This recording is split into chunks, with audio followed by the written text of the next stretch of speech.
मट्टी से तो हमारा बहुत पुराना रिश्ता है। हम तो बने ही मट्टी से हैं, है ना जनाब। और बड़े बूढ़े कहते हैं कि मट्टी के प्याले में अगर रात भर पानी रख के सुबह पिया जाए तो आपकी बहुत सी ऐसी तकलीफें जो खत्म हो जाती हैं। मगर वक्त के बदलने के साथ साथ चीजें बदलती ही चली गई और हम शीशे के गिलास में फंस के रह गए, बल्कि वो भी अब क्रिस्टल बनता जा रहा है। लेकिन जो चीजें पुरानी है वो तो पुरानी है ही, उनकी खूबसूरती भी अपनी जगह है, जैसे कि आपने अभी देखा।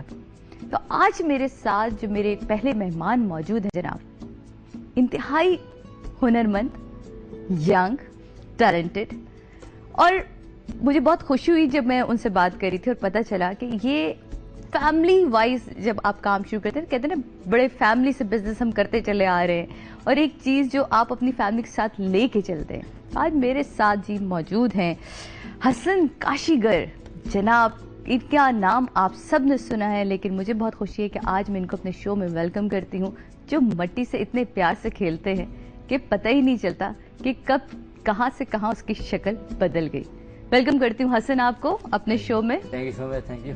आपके मैंने फनपारे देखे जनाब, आपने तो हमें बहुत हैरान कर दिया माशाल्लाह।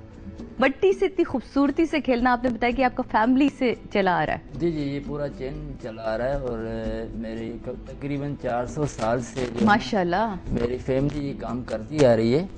और अभी मैं नवे खानदान में जो कि मैं खुद ही कर रहा हूँ। अच्छा, तो लास्ट क्योंकि ये विरसे में मिला है मेरी। तो इसको मैं ऐसे कहेंगे, जहाँ पहले कहा जाता था कुम्हार, जी है ना, जो मटके भी बना रहे हैं, चीजें भी बना रहे हैं, ठीक है। उसके बाद जब ये जनरेशन वाइज बढ़ती गई तो ये आप पहले अपने खानदान के जिन्होंने पढ़ा है इसको बकायदा, इसको और अब आप पढ़ा भी रहे यूनिवर्सिटी में। टीचिंग भी कर रहा हूँ centre of excellence art and design में, तो वहाँ मैं सिरेमिक्स डिपार्टमेंट का हेड ऑफ डिपार्टमेंट माशाल्लाह जी। और साथ में मैं फाउंडेशन वालों को स्कल्पचर क्ले के साथ भी काम करवाता हूँ। ग्रेट जी। और तो हमारे लिए क्या बना के, हमारे सेट के लिए क्या चीजें हैं ये पहले बताएं। मैं कुछ स्टफ नहीं लेके अपने साथ ना, मेरा बड़ा दिल कर रहा था कुछ लेके आया था, मगर लेकिन अब आपने सेट देख लिया, अब आप बना के देंगे हमें। पक्का था आपके लिए ना कुछ लेके आऊंगा, इवन पूरी आपके स्टूडियो के लिए लेके आऊंगा। हाँ ना, बिल्कुल जरूर। हसन, क्या कहना चाहेंगे, जो न्यू जनरेशन इस साइड पर आ रही है, अब आप पढ़ा भी रहे हैं, तो आपको क्या लगता है कि लोगों का इंटरेस्ट कितना आपको नजर आता है इस चीज को लेकर? अभी एक्चुअली मैं आपको बताऊं, क्योंकि आजकल का जमाना तो ऐसा हो गया कि लोग जो है ना, अगर कपड़ों पे मट्टी भी लग जाती है ना, तो वो कहते हैं यार ये कपड़े खराब हो गए मेरे। तो ये कुछ इंसान खुद मट्टी से बना है, क्योंकि इंसान खुद मट्टी से बना। मैं हमेशा अपने दोस्तों को प्लस स्टूडेंट को भी यही कहता हूँ, मैं कहता हूँ कि अगर मट्टी से दूर भागोगे तो फिर कल ये मट्टी आपको जगह नहीं देगी। इस मट्टी से जितना प्यार करो, कल यही मट्टी आपसे प्यार करेगी। वाह, क्या खूबसूरत हसन आपने बात की कि आज इस मट्टी से जितना प्यार करोगे, जिसे हम धरती माँ भी कहते हैं, जिसे हमने माँ का दर्जा दिया है जनाब अपनी इस सरजमीन को भी, तो उस मट्टी से प्यार करें, क्योंकि कल आपने इसी मट्टी में दफन भी होना ये डेफिनेटली यही होता है। तो ये कि बचपना तो मेरा सारा मट्टी में ही गुजरा है, और जब भी मैं मट्टी के साथ खेलता हूँ ना, तो मुझे इतना मज़ा आता है, प्योर रिलैक्स में फील करता हूँ और मुझे बिल्कुल फ्रेश हो जाता हूँ मैं जब भी काम करता हूँ ना मट्टी के साथ। जी जनाब, वो तो हम देख भी रहे हैं स्क्रीन पे कि आपके ये मट्टी की से मोहब्बत जो आपकी दिखाई दे रही है, वो इंतहाई खूबसूरत मोहब्बत है। मेरे ख्याल है ये सारी अवाम में होनी चाहिए।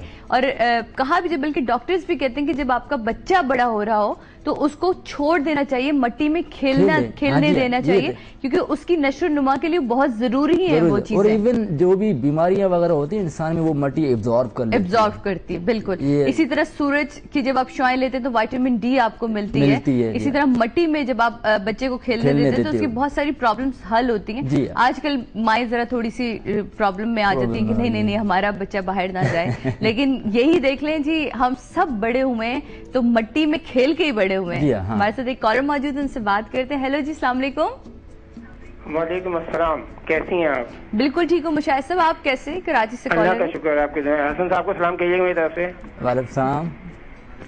कैसे हैं जनाब? अल्लाह का शुक्र, ठीक ठाक। आप सुना कैसी तबीयत? अल्लाह का शुक्र आपके जनाब। भाई आपका जो ये मतलब इसको क्या कहते हैं, खुदा का भला करे, जो काम आपने देखा है इनका जो है, जो आपके पास कॉन्फिडेंस बहुत अच्छा है और इसका प्रेफर करते हैं। खास तौर पे ये जो सॉरी जो यूरोप में इसकी तो बहुत ज्यादा मांग है।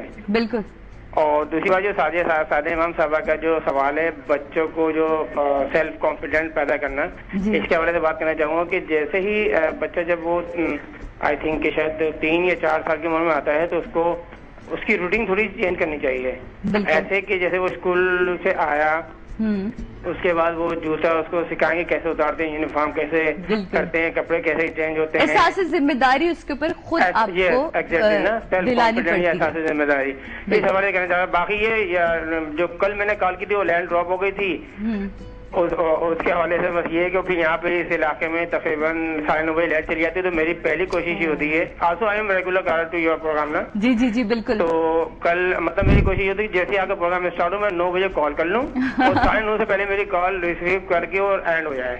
चले जी, आज तो ऐसे ही हो गया ना जनाब, साहबा आज मुशाहिद आपके साथ यही हुआ, पहली कॉल आपने की और पहले कॉलर आप हमारे हैं और आप ये आज लाइट जाने से पहले कॉल मिल गई है ना। बहुत शुक्रिया, अपना बहुत ज्यादा ख्याल रखिए, टेक केयर, बहुत thank you very much. Thank you so much Mushahid, thank you so much जी। और नाज़रीन, जब आप लोग इस तरह के काम को सराहते हैं और किसी भी हुनरमंद को उसके काम को सराहकर उसके तारीफ की जाती है तो मेरा ख्याल है कि ये उसके लिए सबसे बड़ी हौसला अफजाई होती है।